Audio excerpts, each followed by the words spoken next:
My name is Dr. Boyce Watkins. Welcome to drboycetv.com, the home for intelligent Black people. And today I want to talk about growing your own food. Earlier today, we had Dr. Claude Anderson on, and we were talking about land ownership as one of the keys to success for Black people, which also connects to the idea of controlling your food supply and at least having access to healthy food and things like that.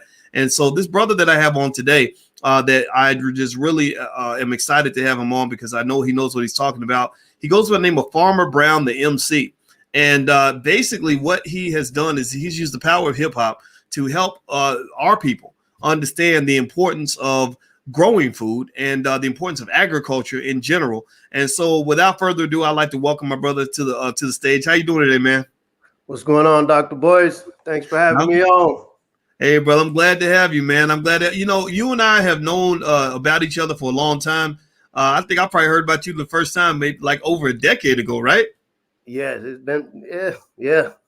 Yeah, man. Yeah. And so, and John is here. There's John Harris, and John and Farmer Brown, the MC, have been partners for a real long time on this agriculture thing. And so what we wanted to do was, and we should have did this a long time ago. I don't know why it never happened before, but I'm glad it's happening now. Is I want to talk to the people about this and sort of start with this discussion about agriculture, land ownership, food supply, things like that. And I have no idea. I want everybody to know I have no idea exactly what direction the conversation is going to go. I had no plan. I'm literally here with no plan except for me to shut up and let these brothers talk. So let's start from the beginning. Farmer Brown, I'll start with you, man.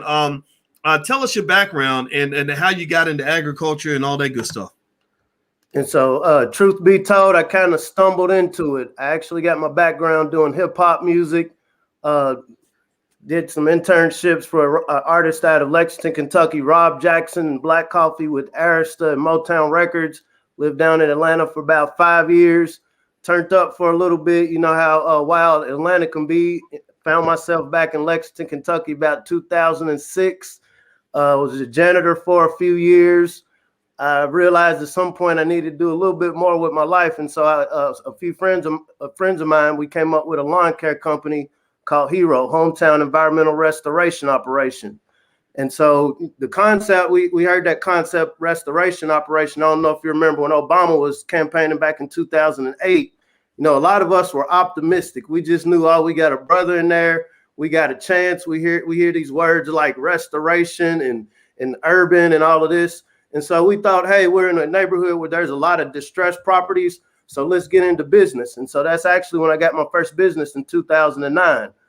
Fast forward, one of my friends told me that, hey, you can get paid going to school. And what he meant was you can get a scholarship.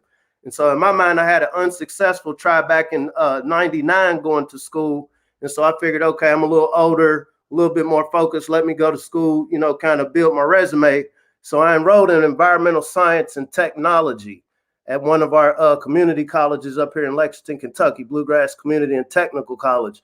And I mean, coming from Atlanta to an environmental science setting, and I was always the only melanated person in all of my classes. There was one brother from Detroit the first semester. He didn't make it after the second semester. And it was a very, a very interesting, enriching program. I mean, we're talking about soil samples. This is my first time going on a nature hike. And I mean, it was exciting. Not only was, I found a little niche for myself, but I fast forward, I graduated from there with my associates in environmental science and technology, and I had a scholarship to go to an 1890s land grant institution. And so it was pretty much a spin the bottle situation how I got into agriculture. I had to pick a STEM field. And so, once again, I attended Kentucky State University College of Agriculture. And I was thinking in my head, okay, I've been around these white folks for the last 2 years. I'm about to go to K-State because that's where we used to turn up when I was younger. We always knew the HBCU as a place where the girls were. It's where the parties were. And so I just stumbled upon the scholarship because I got in geek mode, when I was going to community college. And it was literally the same dynamic. It was the same dynamic. There was a little bit more melanin, but the melanin was from different parts of the diaspora other than, where we're at, what we'll call North America. And so fast forward, I got into my junior year and I had to do a practicum project. And so, you know, I'm hip hop. I live hip hop. And so, you know, I felt kind of idiotic because by this time I was 30 years old.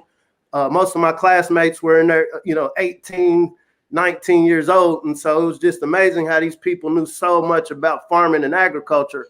And when it was brought to my attention that only 2%, which is actually decreased, but at that time, only 2% of 100% farmers in North America were Black, that it befuddled me. And so, you know, in my mind, I'm like, okay, I go home, I talk to my mom, talk to my family, talk about all these exciting things I'm learning about agriculture and farming. And I was talking to my niece, I think I told you this story, and she thought her hamburger grew on trees. And she was very serious about this. And so the character Farmer Brown, I got in kind of troll uncle mode. I'm like, okay, I can do something with this. I got a project coming up. I wonder if hip hop, since we see that hip hop can sell alcohol, hip hop can sell clothes, hip hop can sell drugs, hip hop sells anything that you see people spending big money on. And so the simple concept was, this is before Bill Cosby got in trouble. I was like, you know, maybe I can be a hip hop Bill Cosby of agriculture. And so I came up with the Farmer Brown character, and I really took a research-based approach. The original goal was to reach 300 third through fifth graders. Did a few music videos, 2 hip hop albums. Since then, I've reached over 20,000, spanning over about 5 states. And one of the common themes that is very sobering is that we're severely disconnected from where our food comes from. If you want to break it down economically, so right now in North America, Black farmers, and keep in mind, agriculture, this is what started civilization. Before there were any other businesses, people had to eat to even ponder, you know, how are we going to trade? How are we going to do commerce, or, you know, around our communities? Black farmers only get 0.2% of this $1 trillion industry in North America. Not 2%, but 0.2% of a $1 trillion industry. When we think about the value of land, I've never known of a time that land has devalued. Black farmers only control 0.4% of farmland. That's the difference. You know, we throw this number around 1.4%, which is the primary operator percentage right now in North America. But that's very different from owning your land, because a lot of farmers are leasing land, and it isn't a bad thing, but you can appreciate the value of ownership. When we think about, we had discussed on the Black Boss channel on the B1 Ag show about this farmer COVID relief for farmers of color act. To me personally, you know, coming from an agricultural perspective, so now I'm kind of jumping around, but to give you my background, I've been working in cooperative extension now for the last 6 years. And I see this steady decline in resources being made available to the farmers. I mean, publicly, anytime you listen to the president, even the past president, hey, we're going to help you by making it rain on these HBCUs. And so from ground level, I can definitely appreciate the value of the HBCUs and the land-grant universities, because this is where the bag is when we think about HBCUs. But once again, if the bag is here and we don't have a communal appreciation of the baskets that are needed to reap these benefits, then a lot of people go without, and you'll get a Farmers of Color Act, which is based around the struggle of Black farmers, but everybody else in the world is benefiting. So long story short, that's the purpose of Farmer Brown, is just to bring attention. Agriculture is a game of niches. Everybody doesn't have to be a green thumb. Everybody doesn't have to be a technician. We need money men. We need lawyers. So that's something we'll get into a little later as we have this discussion. So let me ask you this. So I'm gonna switch over to John. So let me ask you this, John. You know, when you talk about the struggle of Black farmers, I'm also thinking about, you know, in addition to which I know y'all address in the B1 Ag show, that, you know, that there's also that general issue of just food security. And I know that, you know, with Alicia, there are times where, you know, this surprised me. Alicia told me that, she's my fiance. She told me that when I mentioned that I was bringing you and Farmer Brown on, she said, yeah, Farmer Brown showed me how to create my garden. You know, I said, he did. She said, yeah. She said, he explained how to make potatoes by putting them in a bucket or something. And she said, that's how she was made. I said, and I had no idea that she had learned from Farmer Brown. So, you know, do you think that there's also sort of this, where does the conversation fit for those that may not necessarily be farmers? You know, for those of us that say, look, we're not farmers, but we are concerned about food security and just the fact that they're putting crap in our food that is unhealthy. And I'm sure you guys have a lot to say about that. I'd like to hear your thoughts on that as well. How do I even begin that process of maybe trying to grow some food or do something? Like, what can I do?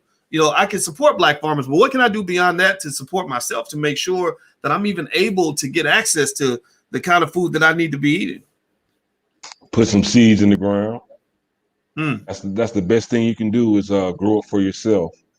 Food security, like everyone doesn't have to be a farmer per se to supply food for as a business or supply food to multiple people, but you do have that power, and there's a lot of practical wisdom as well as economic power you gain with the knowledge of being able to grow your own food. My grandfather, I grew up with my grandfather. My grandfather was a farmer. So basically the way I got into agriculture is we were eating. I was eating and my grandfather was just looking at me. So I'm eating, just a young big boy, eating, and my granddad is just looking at me. And then he said, "You eat too much." So he said, "You have to come with me." You know what I'm saying? So that was my introduction to agriculture. I ate too much. I ate so much that I had to contribute to how this food came into the house. So that was my introduction to agriculture. But I didn't really appreciate it until I went to college. Because when I went to college, that's when I got introduced to these things called ramen noodles. Like I never knew what a ramen noodle was. We always, no matter how much money or how little money we had in our pocket, we always ate very rich. I'm talking about steaks and 3-4 different types of meat every single meal, all 4 or 5 different types of vegetables. We ate rich, no matter how much money we had in our pocket. And I realized when I went to also going to, everybody didn't live like that. Everybody didn't grow up like that. You know what I'm saying? So I grew up very blessed, but it's a blessing that we can claim for ourselves just by planting some seeds and growing our own food. So Farmer Brown, the MC, that's who I'm speaking with, and also John Harris, who is a partner, John Henry Harris. Everybody, by the way, before we move on, hit the thumbs up button, share, subscribe button, subscribe to the blackbosschannel.com. This is where they do the B1 Ag Show. It's a great platform. If you are interested in anything related to agriculture, growing your own food and beyond, just what's going on with the food, which is a whole conversation in itself.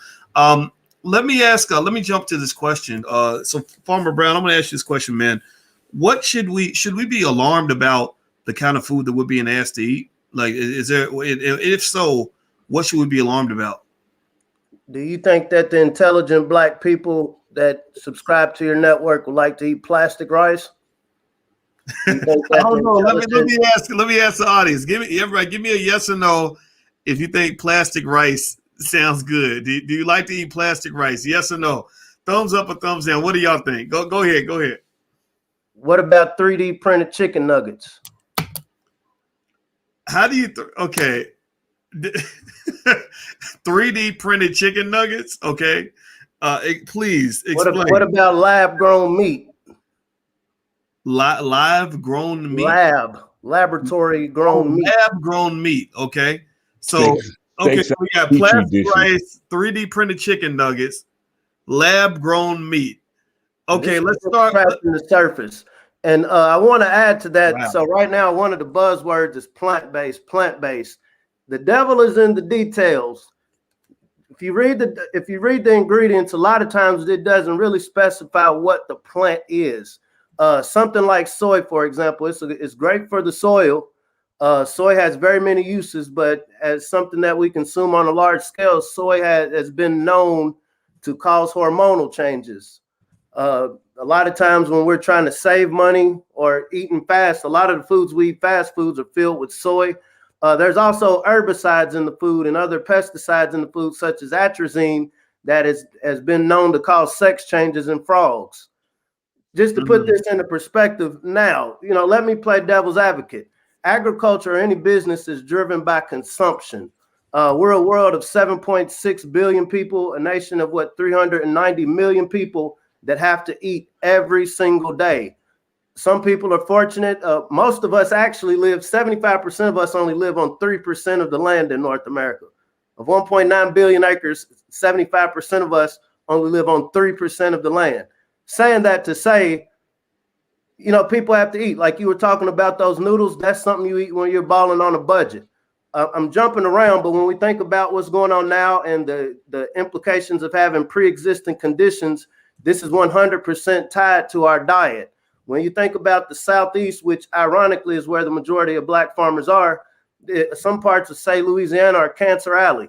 This is where some of the worst health outcomes are, and this is the area where the best food is grown. So once again, this is why it's healthy for us to grow our own food. The thought of putting it into somebody else's hands to produce our own food. I mean, most natural living organisms, the first thing they teach offspring is how to procure food, either how to hunt. What is this thing running across the savannah that I need to eat so I can get to the next day? And so, and that's not even getting into the business. So saying that to say it is absolutely imperative that we begin to, I ain't gonna say begin, because all we're doing is remixing what our ancestors did. We need to reintroduce this as a huge part of our culture. You asked the question, how does one get started? The simple answer is starting with the seed, but really looking at a term called urban agriculture, meaning you don't necessarily have to be on a large plot of land to grow food. You can literally grow a whole year's worth of individual's produce consumption on 200 square feet, a family of 800 square feet. When you think about urban gardening, we had done a story about the mayor in Compton. They have a whole facility where they've been able to condense 750 acres into a 95,000 square foot facility where you can go upwards. When you think about a lot of the buildings, I know Chicago is one of the urban garden capitals of the United States. Rooftop gardens. When we say vertical, you can grow along a wall. When we think about Dr. Phil Valentine and the Juice Plus system. And so there are a lot of creative ways to grow your food. And so this proverbial seed that Hen spoke of is just once you understand the basic concepts, no different than raising a baby, you have to cultivate it, plant it. No, we know why we want to feed the baby, because we want them to grow up and live. And so it's having that, literally applying that same science and urgency when you're planting your food. It's not a little cute activity. I mean, growing flowers is cool, but we're really talking about food security. Over this past year with the pandemic, specifically in our community, food insecurity has gone up dramatically, more so than every other group. Really? These are things we can address. Wow, man, that's heavy. I'll tell you, when they say things like health is wealth and stuff like that, I had to learn, just kind of, from me growing up, not understanding the things that you guys understand. I had to learn that if you don't think about what's going on in your body, you're going to have some serious problems. And that it seems to me that a lot of the illnesses that we take for granted, things that we just think are going to happen, the fact that we have, in fact, I want to ask everybody in the chat, how many of you have had at least one relative die of cancer? Let's say in the last 5 years, 5 to 10 years. How many of you have had at least one relative die of cancer? Right, raise your hand in the chat. Say the person's name. Actually, my grandmother Felicia is the person, and my father has cancer, and so it's cancer's kind of everywhere.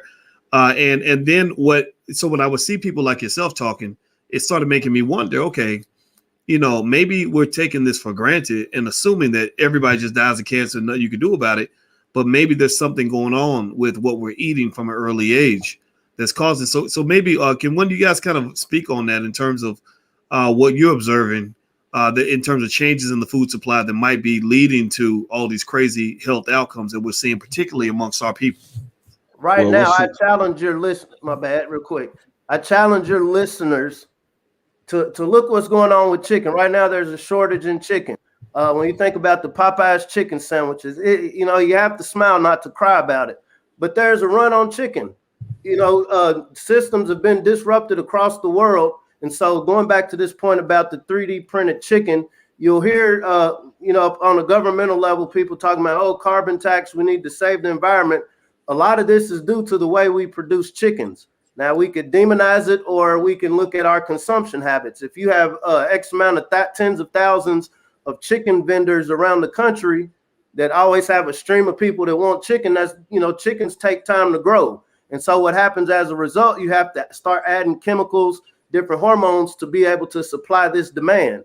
Now, once again, we can point out a boogeyman or look at, okay, as long as I continue eating, whoever I'm buying this from is going to continue to sell it to me.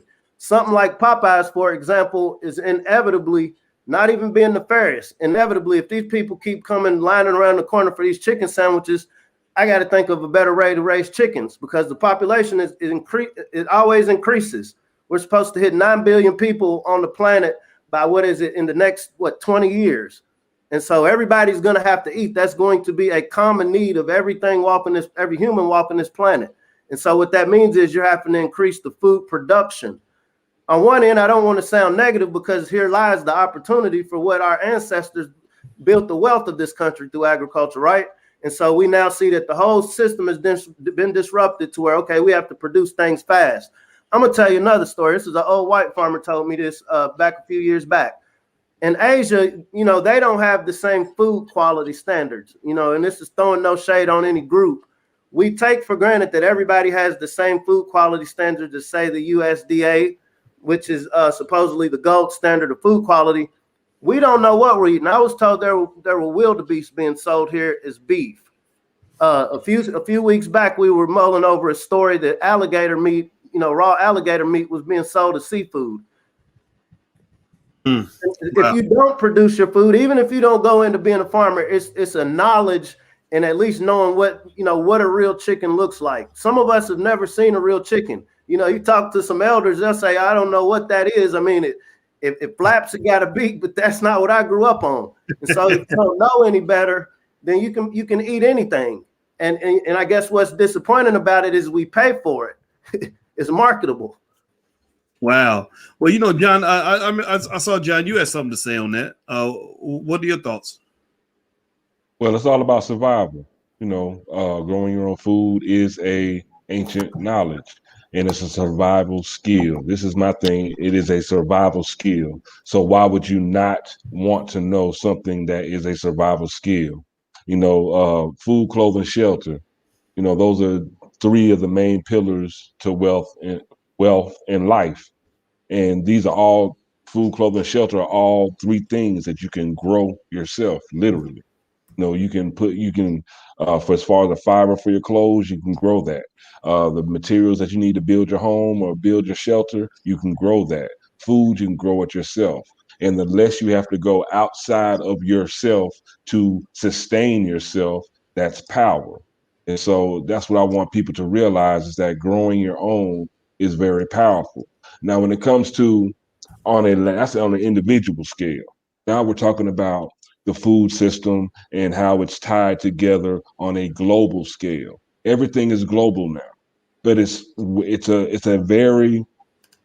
a formidable, like a big, huge, gargantuan connection, but it's so fragile. So when they had the Suez Canal blockage, seeing all the gas prices go up now. That's why you're seeing grocery prices go up now, because all of those products that were on that ship, they had to go to waste. And that causes shortages. So it's like, okay, a ship that gets stuck in Egypt affects us in Waycross, Georgia, in Lexington, Kentucky, in Louisville, Kentucky, in Compton, California, and everywhere. And wow. They're being that tied and that wide and also that delicate, even with our energy. We've seen that in Texas when they had the ice storm. With everything being that delicate, the more we're able to produce our own food as well as our own power, there's nothing but it's practical, and it's a win for yourself. Well, that Suez Canal thing was real interesting. And by the way, actually, before I talk about that, I want to mention to everybody, I'm talking to Farmer Brown, the MC, and John Henry Harris, his partner, and we're talking about growing your own food and food security for the Black community. Do me a favor, take a second, everybody, hit the thumbs up button. This is Black Media. We're trying to grow this. We could really use your help. And also subscribe to the Black Boss channel. The Black Boss channel is a channel we built to allow men to speak. And so we have experts on health and agriculture, like Farmer Brown, the MC, and Nathaniel Jordan, the Minister of Health. We've got Jeff Lightsey Jr., who does sports every single day. We have people coming in there talking about stocks and things like that, relationships, everything from a Black male perspective. So if you want to hear from Black men, or you are a Black man, go to theblackbosschannel.com and please sign up. So let me ask you guys this. With that Suez Canal thing, when they shut down, that tripped me out. They had this, the Suez Canal got blocked. Give me a yes or no in the chat if you all heard about that. The Suez Canal got blocked for like a week, I guess, or almost a week. And they were talking about how it just shut down trade like all around the world. Like ecosystems were just disrupted. And that made me really reflect on just how complex these systems are. And it's almost like with Black folks, like we are so far behind on all of that because we were enslaved for so long that we don't even, we're thinking about things that have nothing. It's almost like when you got the grown-ups in the house that are handling the grown stuff, like making sure that the rent's paid and, and that the roof is fixed and all that. And the kids are just playing. The kids are thinking about video games and whatever, but you got real stuff going on. And I thought about that. I said, I wonder how in tune our people are in things like the fragility of global supply chains, or the fact that they can literally starve 80% of the Black community just like that if something went wrong with the food supply. Because most of us are collapsed in the urban areas. Dr. Claude Anderson brought that up today, and maybe Farmer Brown, maybe that's the place we could start off at. Dr. Claude Anderson was talking about two things today that were really interesting. One was how Black people actually owned a lot more land 100 years ago than we own today. And also he said that most Black people are in the urban centers, and that if they wanted to starve or poison all of us just like that, they could do that very easily because there's a lot of complexities going on with food security, among other things that we're not even aware of. What are your thoughts on that? In 1925, Black unemployment for males was lower than white males. In 1925, Black males were more likely to be employed than white males. What was going on during that time? This is a few years after Black Wall Street in Tulsa. We were agrarian. We were producing. We had no choice. We had to produce for ourselves. The majority of Black farmers represented 15% of the farmers back in 1910. It was when we had no choice. We weren't integrated. We weren't lulled to sleep that we had all of this love and help. Napoleon Bonaparte was credited with saying an army marches on its stomachs. They went on this campaign into Egypt, and they didn't have time to can food or nothing. They just went, and his men, they went hung, they starved to death. They started shooting each other. They started going crazy because he didn't do long-term planning. So he put out a bag of like, I think 12,000 francs for somebody to come up with refrigeration.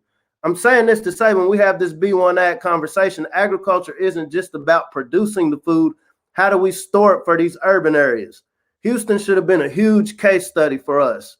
Anybody that lives in a city surrounded by people that don't like us too much, if these stores shut down, because every store you go to, Costco, Whole Foods, Kroger, Publix, Sunflower, wherever you're at, has 3 days worth of food. 3 days worth of food. Because once again, I don't want to have this huge building and all of this inventory. And so strategically speaking, these stores are literally made to hold 3 days worth of food. See, when it comes to essential, we're trying to get reparations for something that was clearly done 400 years ago and still going on. And so I got an idea, if it came to a us versus them situation with our food security, you can think who would probably have the door shut.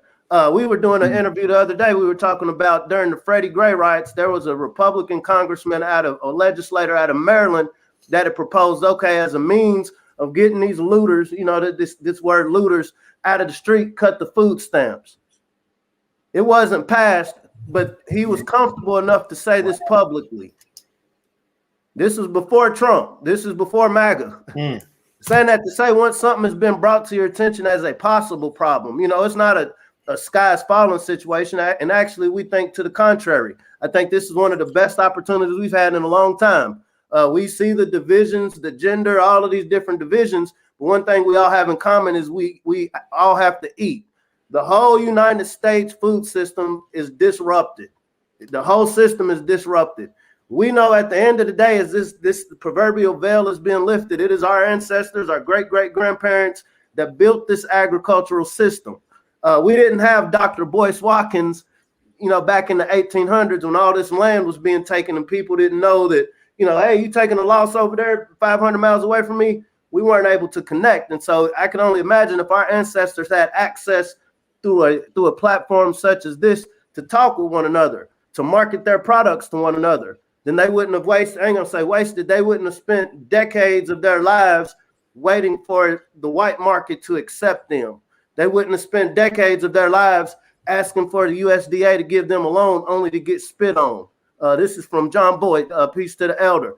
They wouldn't have gotten all these predatory loans where they ended up defaulting on and then losing their land to the white tenant who was able to get it for pennies on the dollar. And so all of these dynamics add to why we find ourselves in this situation. But like I said, our benefit is this is in our genetics. We drive culture. And like the thing we have in common is we all have to eat. Like I don't need to know your ideology. I don't need to know what form of God, whether you even believe in God or not, to know that if you want to get to the next day, which what first law is survival, you have to eat.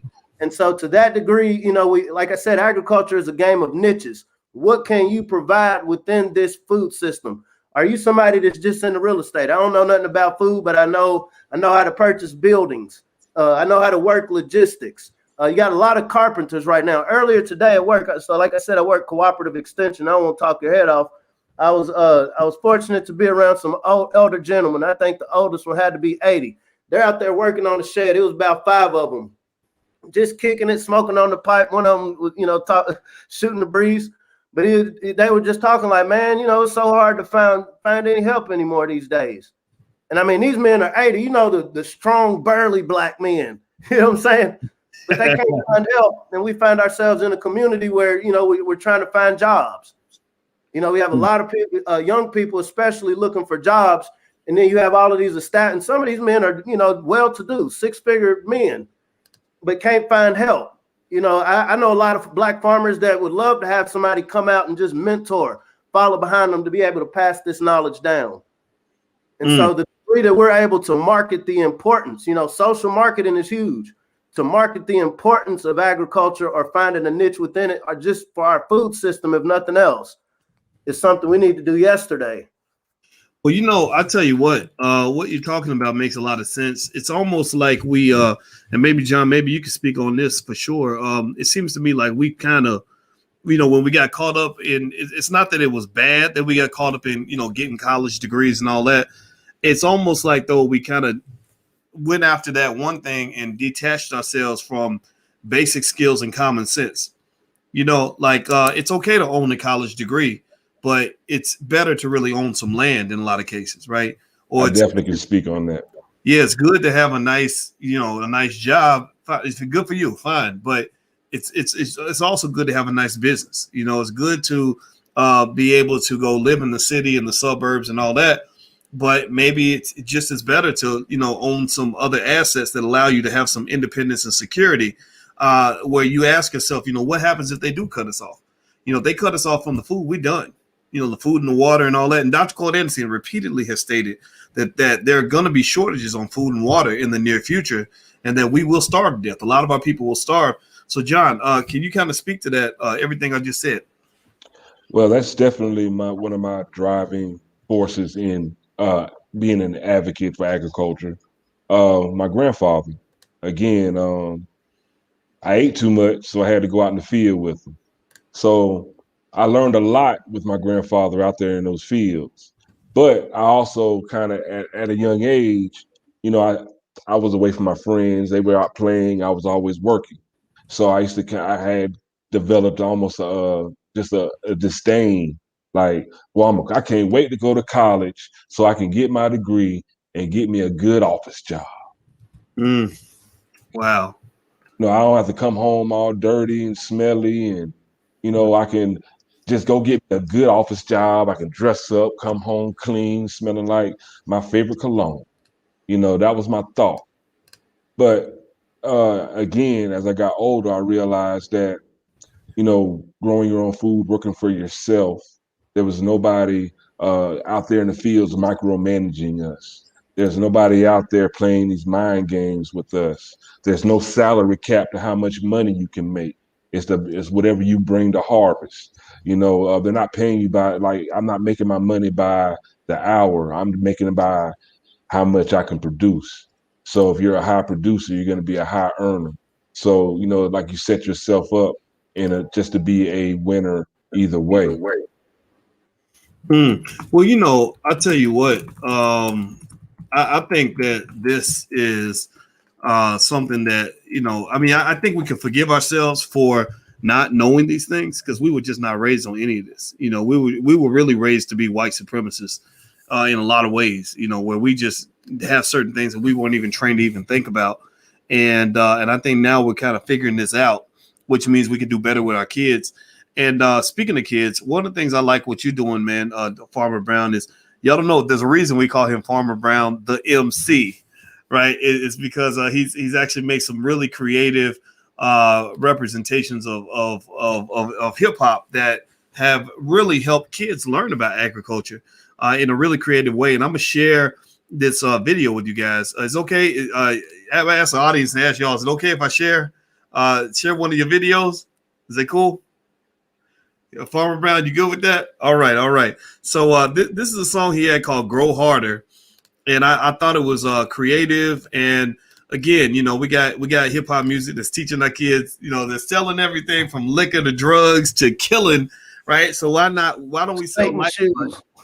Wait, say it again. Satan shoes. There we go, Satan shoes and everything else. So why don't we sell life to our kids as opposed to selling them death? So here's a song. It's called "Grow Harder," and I'm gonna play this video for you guys. I think you're gonna like it. I thought it was pretty cool. So here we go.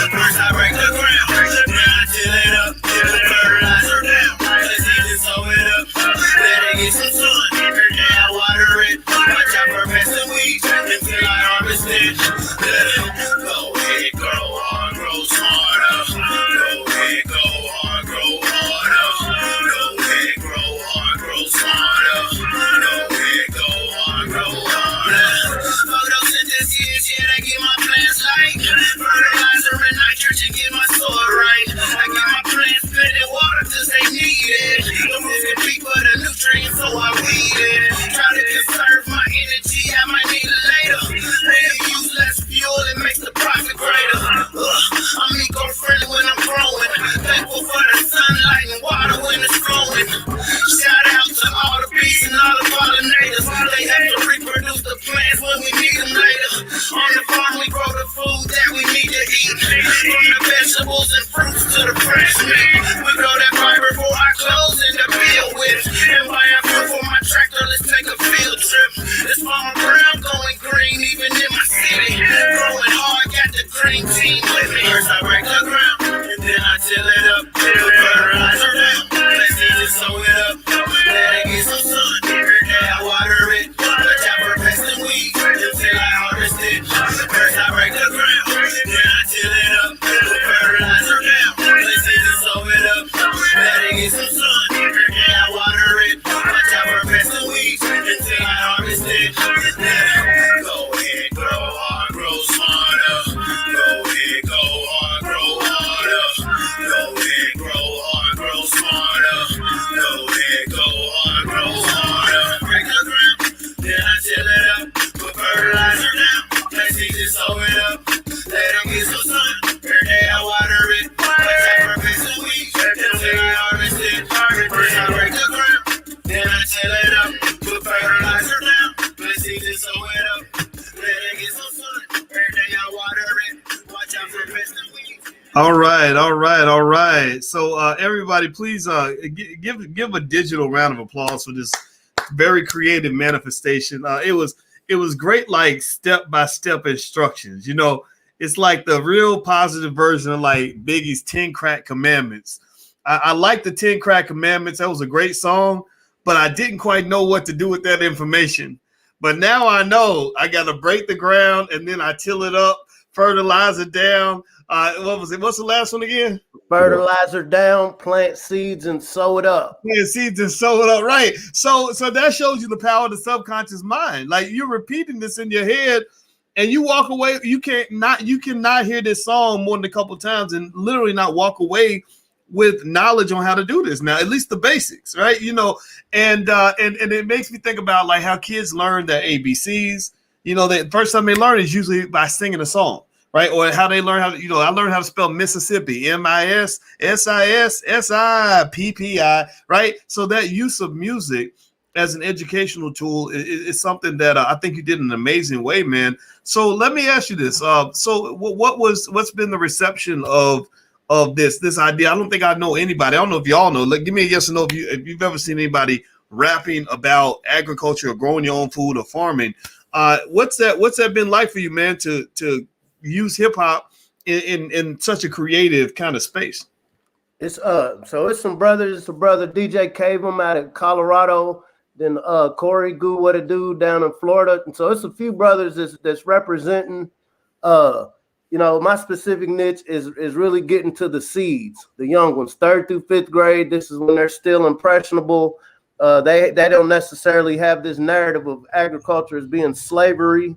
This is when a lot of us first saw it in these social studies books, which now they're just trying to wipe history away, which once again helps us like, okay, now let's make this thing look fun. We make everything else look fun. Let's make agriculture look fun. But it's been a great reception. It's funny. Like I said, my original thing, I was just going to troll my niece and go in her class, so I could get my numbers. But, the kids react to it, and which is most important. This crazy black guy came to my class. He was talking about farming. But it's amazing, like you said, A, B, C, D. It's amazing how quick they pick up on the information. And so it isn't about entertainment. It's about what is the most effective way. We're impacted by music. We're musical people. So. Mm-hmm. Well, you know what? I love it, man. I think it's excellent. And everybody should know, actually, that Farmer Brown and John Henry have actually partnered with the Black Business School to teach how to grow your own food. I asked these brothers to do this because they are serious about what they do. I've seen these guys be super consistent with their work. They are here for the community. They are 100% B1. And so actually we laid out that date, the tentative date of your first live session to be May 13th. But you've actually got some content you created for those that want to get started, maybe put a garden in the backyard, things like that. And the URL, if everybody wants to go take a look, is healthyblackfood.com. So if you go to healthyblackfood.com, you can take a look at the class. He'll be in there. I assume you guys will be in there answering all kinds of questions and helping folks that want to get started. Also, there's a series of introductory videos that we're loading. Our team's loading that in there right now for those that just want to jump right in and start watching content and learning content right away. And so I really encourage everybody to consider this because growing your own food, it seems like that's kind of the next step. We've been talking about wealth and business and everything else, but if you don't have good food, then none of that really matters. So John, in terms of your thoughts for what you have learned, I don't know how long you guys been friends, by the way. Me and Farmer Brown have been working together for 25 years. We started out. I met Trevor. When he was still in high school, he was in a rap group called Bonafide Circle. And me and some friends in college, we started a music production and management company called Junkyard Entertainment. Shout out to Frank Williams and Dip, Mark Silverberg. And they were one of our first groups. They were one of the first rap groups that we had. It was our Bonafide Circle, which included Farmer Brown. And I was actually kind of their first manager, a road manager. So that initial meeting and working partnership has grown into a real brotherhood. And now we're just, the thing I like about Trevor is that he's a friend, but he's also a friend that he's a productive friend. It's like, okay, we're gonna be friends. We got to be doing something. So we're not going to be doing anything just to pass time. You know, we got to be doing something that's productive and that's going to produce something big, and not just for ourselves, but for others. And I love that. You know, and like some people look at him and they see, okay, he's rapping, he's talking about farming and all. They think it's a gimmick, but you got to understand, this is real. This is real. This is real life. You know, yes, he's a rapper. He was signed as a rapper. Like he got record contracts. But yes, he's just as serious about agriculture and more so serious because of the effects that it has on the entire world. And anybody who's purpose driven like that, you know, I can't help but respect. You know, same thing when I met you, Boyce. You know, I got my degree in economics from the University of Kentucky. Boyce was actually one of my tutors. You know what I'm Yep. saying? So you know, so it's like when I see purpose now, I've been blessed to, you know, to see great examples of purpose driven people. And you know, and it's a great thing to be able to call him my friend as well. But this is something that we all need to get. Like I said, this is a survival skill, people. It is a survival skill. And there are so many, like, we're talking about this economy. There are so many of us out of work. We're looking to start our own businesses, but there are so many unanswered business opportunities in the world of agriculture. It is the new economy for us. It's the new economy for even for the country. You know, we need to shore up our infrastructure. They're working on that now, but they need to. Obama tried to get it started, you know, with leaning more towards clean energy and sustainable living. We're dealing with natural resources that are non-renewable. Our demand cannot use it all up to where future generations have nothing. We have to be more conscientious and intentful of how we use what we have and how to make it and how to use it better. We have the technology, we have the ancient technology, which was shown uh, with our ancestors. Let's put it all together and create something better or a better future, a brighter future is for the existence of this human race. It's that serious. Well, I love that. I love that. Well, you know, I think a lot of people were digging what you said about about how Farmer. I call him Farmer Brown. I guess Trevor. I don't know which one I should use, but you said productive friend, and I think that's a good hashtag. Everybody hashtag productive friend because I think having a productive friend is I mean I would take one productive friend over 50 regular friends any day of the week because we got a lot of friends, but how many of your friends actually help you eat? How many of your friends actually help you get your business off the ground? How many of your friends actually make you better? How many of your friends can help educate you and give you a better life? How many of your friends can help you pay some bills? So I think maybe all of us should take inventory of our productive friend. And also, when you talk about farming and growing things, you also grow relationships, with people. And it's funny, John, man, you said, you mentioned I was your tutor back in Kentucky, man. It's funny because that's how I actually met my wife that I'm marrying this month. I was her tutor. So Wow. So I got some of the most productive people in my life came from being a tutor. I can't believe it. I'm sitting there reflecting on that, man. It's a blessing. So Farmer Brown, I'm let you get the kind of last word. For anybody that wants to take a look at your program that you have coming up. And by the way, if you go to healthyblackfood.com, everybody use the code word podcast. Use the code word podcast. You get 30% off just like that. What can people expect? Like what's the transformation that's going to happen if I'm a person who doesn't know anything about about getting started, creating a garden in my backyard, whatever the case may be? How am I going to be different once I'm done spending time with you? We're starting everything from a seed, literal, proverbial, starting with the end in mind. The end in mind is we want new producers, people that can produce their own food in the best case scenario, worst case scenario. A lot of times we get caught in word salad, scientific terms of everything, and it can sound overwhelming. And so what we do with this Black to the Garden, we really contextualize each bit of what it takes to produce on a small scale. Later classes we'll get into the more larger crops, more agriculture, but we're really starting with a seed, preparing people to be able to produce at their home with basic materials that are around them, easily accessible. We go through soil quality. You have to have soil or some sort of matrix to produce your food. All soils aren't the same. you have to have seed. We throw this word organic, natural, heirloom around, and so we make the distinction between the different types of seeds. We go over, where are you at? Where you're at is going to make all the difference in the world of what you can produce, the time of the year that you can produce it. We also have some national information as far as cooperative extension. Personally, it would be my dream that the melanated family would flood the HBCUs, not just for the entertainment value, but for these agricultural programs, since this is what's been told us that's going to help us. Take advantage of it because it's great information. Take advantage of your cooperative extension office. At each cooperative extension office at these 1890s land grants, you'll get the very specific needs for whatever plot you're growing on, whether you're talking about urban gardening or the large scale farms, or even some of the programs available for farmers. The information is there, but what happens is if you're not looking at it, you tend to miss it, and then you leave somebody with the ability to say, well, it was there, you just didn't come from it. And so I would definitely encourage your viewers to take advantage of these opportunities. And when you get done with this Black to the Garden, it is our goal. I'm not going to say hope. It is our goal. And we intend for you to be confident that this is something you can do. This isn't a pet project that you do 1 or 2 years. Oh, this is cute. This is something that they say we're supposed to hit zero wealth by 2050. By 2030, we need to have a considerable amount of us that at least know how to produce food, regardless of what economic situation, political situation turns into. Hey, there was these crazy guys talking about agriculture or farming and gardening. I bought the course. I really took it serious.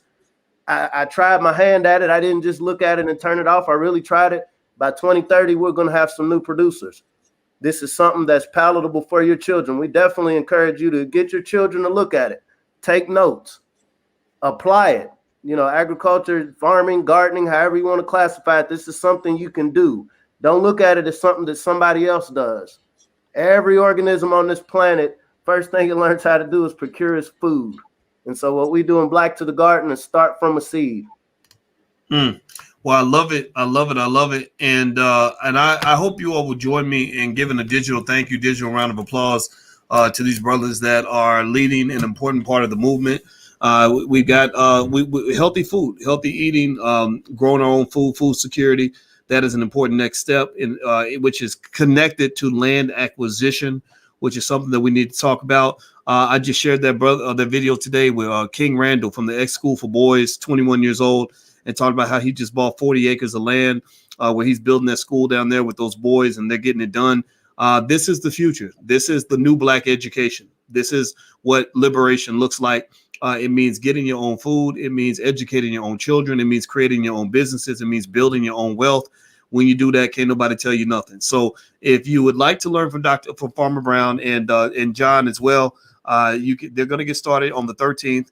There's some of the contents in there preloaded, so you can actually get started on stuff right now if you want to. You can go to healthyblackfood.com, use the code word podcast, and you can get 30% off. So feel free to go sign up. And thank you very much, brothers. It's been wonderful talking to you.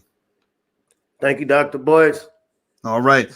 So everybody, please hit the thumbs up button, share button, subscribe button on your way out. And we'll be back tomorrow. We talk about Black economics every single day of the week because being Black is a 24-hour a day job, and we ain't gonna sleep on the job because like my friend has a platform called Sleep is for Suckers, you ain't gonna catch us sleep because we always woke. So God bless everybody. Have a good day. We'll see you soon. Take care. Peace.